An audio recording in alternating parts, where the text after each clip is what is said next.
همداران عزیز سلام علیکم. امروز 6 یونیو سال 2025 می باشد.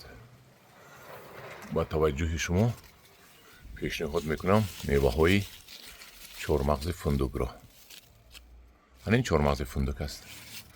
یک درخت دارم. اگر دو درخت می داشتم به نهایت بسیار میبست، چون که این با خودش با گردآلود کننده در کار با این همین خیلی هم باشد. اگر امسال خیلی بسته است.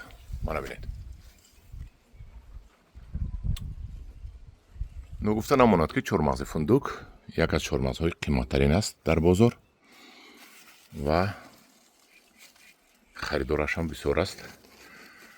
هنگامی در تاجیکستان آباد نمودن باغ فندق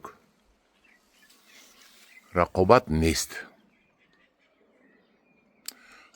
نیست، چون که باغ فندق قریب که هیچ کس ندارد. یکتا شنیده من اکای عثمان پالوان گفتنی آدم در غرم دارد و حاضر باز در ناحیه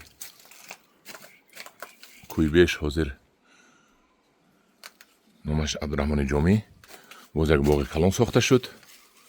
از طرفی ما تشکیل کردیم ساختیم تو اینکه با خلق ما فندق پروری را یادیم، چون که این بسیار میوه فایده‌ناک چه از جهت طبی و چه از جهت پول می باشد. من هم دیارین عزیز این است درخت میوه فندق در حوله من. این میوهش است.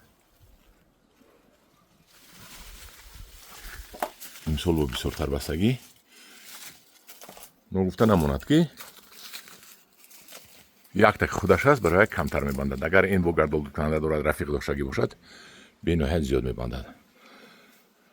انم خیلی فندق پروری هم باید در تاجیکستان براهمانیم، چون که ساحه نهایت فایده آور می باشد. در پناه خدا باشید.